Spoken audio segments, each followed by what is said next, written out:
시사정담 시작하겠습니다. 배종찬 인사이트 K 연구소장님 나오셨습니다. 배 대표님, 예. 지금 조희대 대법원장이 과속을 조금 하고 있어요. 이재명 선거법 이 상고심 사건 이례적으로 일주일에 전원 합의체를 2번이나 열었잖아요. 그렇죠. 원래 전원 합의체는 한 달에 한 번뿐이 아니었는데 네. 2번이나 열었고, 이제 다음 주 다시 전원 합의체가 열리지 않겠나 이렇게 되는데, 지금 24일 전원 합의체에서 난상 토론이 쟁점을 놓고 이루어졌다는 걸 보면은 경우에 따라서는 전원 합의체가 열리면은 선고일을 지정할 수도 있다. 이런 얘기까지 나옵니다. 왜 그러냐면은 대법관이 전원 합의체에서 쟁점에 대한 토론을 했다는 것은 그 이전에 대법원 예. 재판 연구관들이 이미 쟁점 거죠. 사항에 대해서 다 검토를 해서 대법관한테 다 보고를 예. 올렸다는 얘기거든요. 사전에. 그래야 전원 합의체가 열리고 거기서 토론이 이루어지는 거거든요. 대법관들이 다 연구해 갖고 토론하는 건 아니지 않습니까? 그런 걸 보면은 조기에 선고일을 지정할 가능성도 있고, 지금 전망은 여러 사람들의 이석연 전 법제처장이라든가 심평 변호사도 그렇습니다만은 몇몇 이름 있는 또 이름이 좀 알려진 이런 법조인들은 대선 후보 등록일 이전에 선고가 나올 것이다, 이런 얘기까지 나오고 있지 않습니까? 그럴까요? 저는 충분히 그럴 가능성이 있다. 네. 뭐냐면은 제가 그냥 간단히 설명드릴게요. 이게 너무 간단한 거고 어렵게 생각할 이유가 하나도 없는 거예요. 자, 보십시오. 그동안 너무 저속이었잖아요. 네. 저속이었잖아요. 그러니까 지금 속도를 내는 건 그동안 저속이었던 거에 비하면 이 속도는 아무것도 아닌 거예요. 이 속도를 안 내는 것 자체가 무책임한 것이고 그것이야말로 사법농단입니다. 또 하나 중요한 게 지금 만약에 이 선고를 안 내리고 그냥 대선으로 가면 어떤 일이 벌어지겠어요? 첫 번째는 당선된 누군가가 있더라도 그 사람이 이재명 후보인 경우에는 계속해서 불안할 수밖에 없는 겁니다. 네. 사람들은 따져 묻겠죠. 왜 이거 계속 재판에서 선고 안 내리느냐? 대통령이라고 다 중단하는 거냐? 그럼 당장 광장에 쏟아져 나온 사람들이 할 이야기 뭐 대통령 탄핵이에요. 두 번째, 그렇다면 빨리 해야 되는 이유는 뭐냐? 그렇다고 해서 내일이 투표일인데 6월 3일이 투표일인데 월요일 날이 6월 2일 발표해보시죠. 그러면 민주당은 과당이잖아요. 네. 민주당은 꽥이야. 그럼 적어도 빨리 선고를 해줘야 민주당으로서는 이재명 후보가 못 나가면 다른 사람이라도 나갈 사람을 찾을 거 아니에요. 자, 보십시오. 이 선고를 5월 9일 날 내려도 김동연은 못 나가요. 네. 공직자 사퇴 시한이 지나버리기 때문에. 5월 4일 아닙니까? 그러면은 새로 지금 민주당에서는 김경수로 가든지 아니면 다시 빨리 속도를 내서 정말 초스피드로 또 해야 될 가능성도 있는 거예요. 그러니까 이걸 이 대법원이 빨리 서둘러야 되는 이유입니다. 자, 무죄인지 유죄인지는 몰라요. 그런데 여러분들 생각해 보십시오. 대법원장도 그렇고 14명입니다. 대법원장에서 포함을 해가지고. 자, 고 박사님. 대법관 그러면 판사 중에서도 짬밥이 많기로 정말 둘째 가라면 서로 할 사람들 아니면 판사 중에 판사가 대법관 아니에요. 예. 자, 여러분들 대법원의 선고는 뭐냐면 법률을 보는 거예요. 법률을. 사건을 수사하고 검사들 이야기 듣는 게 아니에요. 검사가 없어요. 예. 자, 뭐만 판단하면 되냐면 이건 간단해. 이번 건은 1심 유죄 똑같은 법을 넣고 똑같은 법을 가지고 2심 무죄잖아요. 예. 자, 대법관 14명이 모여가지고 12명이죠, 지금은. 지금 이번에 12명인데 2명이 빠지니까. 2명 빠졌죠. 한 명은 제가 이제 노태학은 회피를 했어요. 중앙선관위원장으로 회피를 했고, 천대엽 법원 행정처장은 원래 행정처장이니까요. 재판에 왜 안 빠지니까요. 자, 그러면 이걸 손 들 때 이것만 들면 돼요. 1심이 맞느냐, 2심이 맞느냐, 그것만 다 알아. 지금 12명 중에서 그거 어느 게 맞느냐라는 자기 생각이 정리 안 된 사람 아무도 없어요. 이거 그리고 사안이 아주 간단해요. 간단하다니까. 이미 다 알고. 생각해 보십시오. 자, 배종찬 소장한테 여론조사 기법 들고 오잖아요. 제가 며칠 걸릴 일입니까? 그러니까 이게 맞고 안 맞고는 그 자리에서 바로 알지. 지금 대법관이 더 검찰이 수사할 내용이 없어요. 이 법률 시험 때문에 1심이 맞느냐 2심이 맞느냐 이것만 결정되면 되는 거예요. 그래서 아니 2심이 맞으면은 이재명 무죄 되는 거고 1심이 맞으면은 이재명 유죄돼서 이재명 후보는 대선에 못 나오는 거고 법정 구속이 되는 거고 벌금을 내든지. 그러니까 이거는 너무나도 명쾌하고 이걸 빠른 시간 내에 안 하는 게 조희대 대법원장이 이걸 안 한다 그러면 그게 정말 국민들의 지적으로부터 헤어날 수가 없는 일이고 그럼에도 불구하고 지금 정청래 법사위원장은 흔들어요. Very strange. 이상하다. 이러잖아요. 아니 헌재 윤석열 탄핵 때도 똑같이 그렇게 흔들었습니다. 줄 탄핵을 하겠다, 통 탄핵을 하겠다 해가지고 헌재를 흔들어 가지고 결국은 압박을 한 거 아닙니까? 예. 지금도 비슷해요.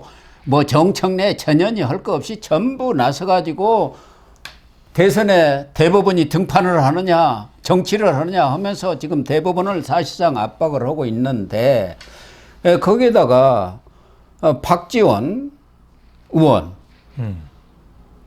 이분이 국정원장까지 하고 사실은 지금까지 대통령만 못했지 좋은 자리 안 해본 게 없는 사람입니다. 장관, 국정원장. 또 정치적 감각이 탁월한 분 아닙니까?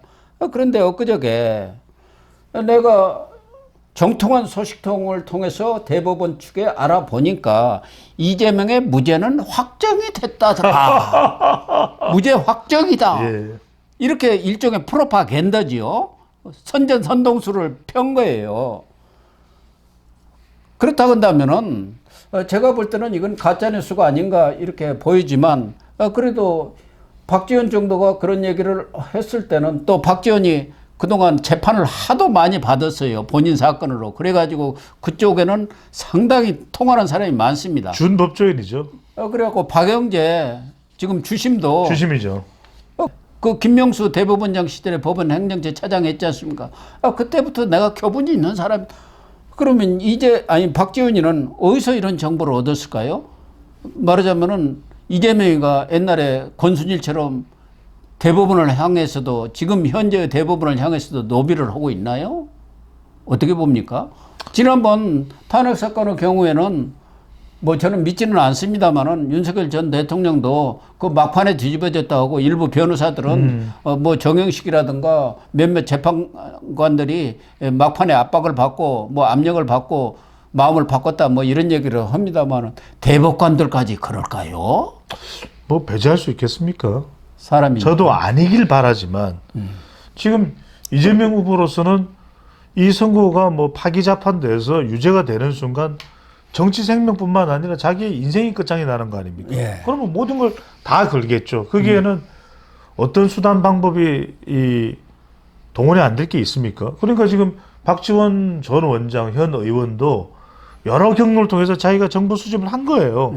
그러다 보니까 또 뭐 대법관이 또는 대법원장이 자기 혼자밖에 없습니까? 가족도 있고 여러 가지 걸려있는 사안들이 많을 거 아닙니까? 사람도 있고 일도 있고 뭐 경제적인 것도 있을 때 그런 거 다 압박 가하면 온전할 수 있겠습니까?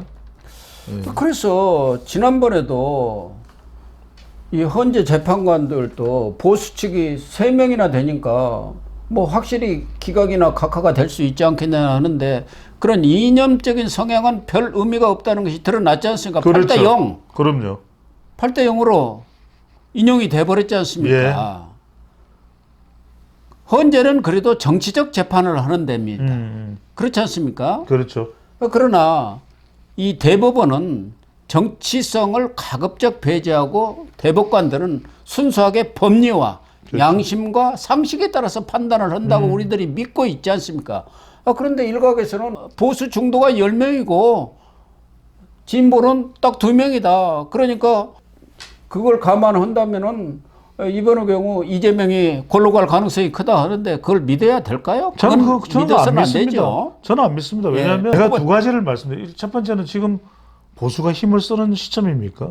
그러니까요. 그게 말이 안 되는 것이고 두 번째로는 그걸 자꾸만 누가 임명했느냐라고 자꾸 이야기를 하는데 누가 추천을 했느냐라는 것으로 생각을 하면 또 다른 이야기예요. 그러니까 임명한 거야. 윤석열 대통령 때 임명한 사람이 많을 수도 있지만 윤석열 정부가 시작되고 바로 그러면 김명수 사법부가 끝이 났습니까? 아니잖아요. 아니죠. 아니잖아요. 실질적으로는 정년까지 했잖아요. 김명수 사법부 때 요직에 앉혀놨던 사람들이 계속 아니 그러니까요. 윤석열 정부에서도 힘을 썼죠. 그러니까 제가 그 말씀 드리는 그래서 뭐 중간에 또 파장이 일어나고 했었던 거 기억나시잖아요. 그렇기 때문에 이게 김명수 사법부 추천으로 보면은 숫자가 오히려 더 비슷하거나 많거나 해요. 어쨌든 지금 들리는 이야기는 조희대 대법원장도 박지원 의원의 그런 발언이라든가 일각에서 흘러나오고 있는 뭐 이재명 측의 로비설 이런 것들이 언론에 일부 보도되니까 경로를 했다. 네. 대법원을 어떻게 하느냐. 조희대 대법원은 그런 거 없다. 이런 뭐 의중을 표명을 했다는 말까지 나오고 있어요. 그래서 네네. 앞서 이야기한 대로 분명하게 유권자들도 선택을 할 수 있도록 당겨서 선고를 하자. 가부간에. 그렇죠. 그렇게 해줘야만이 명확해지는 거 아니냐. 그러면 딱 두 가지뿐이 사실은 길이 없어요. 하나는 상고 기각에서 무죄로 해주던가. 그 얘기를 지금 박지원이가 한 거고. 다른 하나는 파기 자판이든 파기 환송이든 유죄 선고를 하던가. 그 두 가지 길뿐이 없지 않습니까? 없죠. 그런데 상식적으로 보면은 이걸 무죄 선고를 한다 상고기가 그렇게 되면은 공직선거법의 허위사실 공표죄는 이재명이 얘기 들고 없애버려야 하는 거 아닌가요? 어떻게 판결이 내려질 것 같아요? 황당한 거죠. 그래서 저도 이제 주변의 법조인들한테 많이 물어보니까 그러니까요. 일단은 뭐 지금 결과에 대해서는 정치 성향에 따라서 원하는 그 결과의 내용이 있을 거예요. 근데 자 이게 중요하답니다. 선고 시점이 중요한데 만약에 지금 선고일은 이야기가 안 됐지만 대법원에서 정말 앞당겨서 이게 공직자 사퇴 시한 전인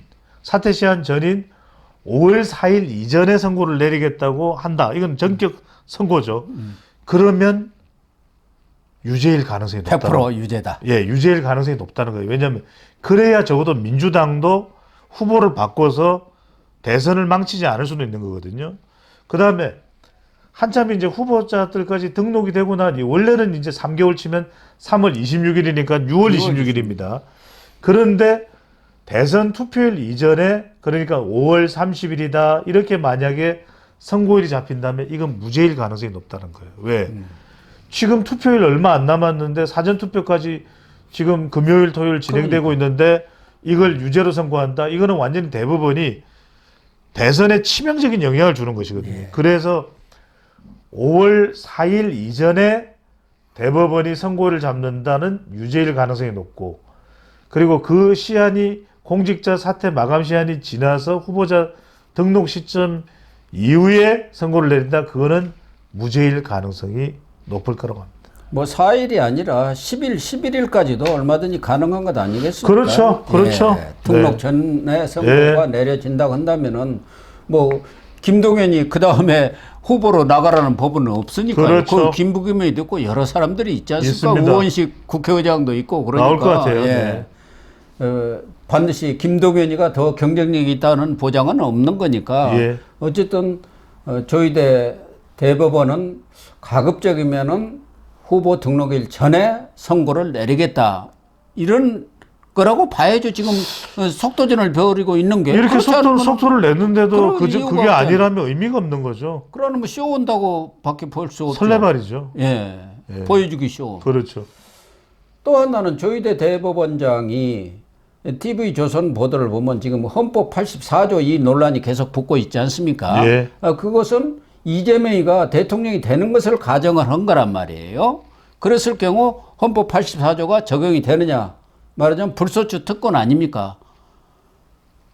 대통령은 외환이라든가 내란죄 외에는 재직 중에 소추를 당하지 않는다. 그 얘기 아닙니까? 그렇죠. 그런데 지금 TV조선이 보도한 거 보면은 지금 선거법 사건을 위해서도 헌법재판관 10여 명으로 TF팀을 만들어 갖고 지금 대법관들을 보좌를 하고 있는데 거기에 별도로 헌법과 행정법률 전문가 그 팀을 만들어 가지고 그 부분에 대해서 84조를 집중적으로 연구를 해라. 그러니까 이 84조 논란 이 부분도 선거 전에 대법원에서 확실하니 발표하겠다. 재판이 계속 된다든지 아니면 중지된다든지 이것을 명확히 해주겠다는 생각으로 봐야 하는 거 아닌가요? 그렇게 봐야죠. 그리고 이제 그렇게 보는 이유는 뭐냐면 이게 이제 대선이 끝나고 그런 결정을 내기도 힘들 거예요. 예. 그러니까 대법원이 이렇게 검토를 하는 이유는 저는 재판이 계속돼야 된다는 의중으로 보입니다. 84조라는 것 자체가 내란이나 외환이지 일반 지금 쌍방울 대북송금이나 성남 FC가 무슨 내란 외환과 관련이 있습니까? 이건 당연히 계속 진행되어 왔고 진행되어야 되는 재판이기 때문에 이 부분에 대한 명분을 확보하기 위해서 조희대 대법원장이 검토를 해서 대선 투표율 당선자가 확정되기 전에 발표를 하려고 하는 것으로 보이는데 그렇게 되는 경우에 만약에 이재명 후보가 당선된다면 이제 헌법재판소를 통해서 이걸 뚫으려고 하겠죠. 그래서 이번에 기를 쓰고 한덕수 대행이 지명한 두 사람을 무산시켜버린 거다. 함상훈하고 이완규 두 사람 자기가 지명하면은 이 헌재 84조. 구도가 바뀌어버리지 않습니까? 그렇죠. 진보 우위로. 그러려고 이번에 무산을 시켜버린 거죠. 예. 어쨌든 이 84조 문제에 있어서도 선거가 끝나기 전에 이 부분에 대해서 대법이 확실하게 입장을 표명해 놔야지 실제적으로 이 입장이 표명이 안 되고 만약 이재명이 대통령이 됐다 하면은 그때 가서 대법원이 현실적으로 재판을 계속하겠다 할 수가 있겠습니까? 어렵죠. 지금 입장을 표명해 당선자가 놔도 나오기 전에 될까 말까인데. 될까 말까 아닙니까? 그런 점으로 보면은 조희대 대법원장이 여러 면에서 상당히 나름대로 정치적 감각을 발휘해서 심사숙고해가지고 이 이재명 선거법 사건 그리고 헌법 84조 문제를 접근하고 있구나 이렇게 알 수가 있는 거 아닌가? 그렇습니다. 예. 네, 시청자 여러분 오늘 방송은 여기서 마치도록 하겠습니다. 시청해 주셔서 감사합니다.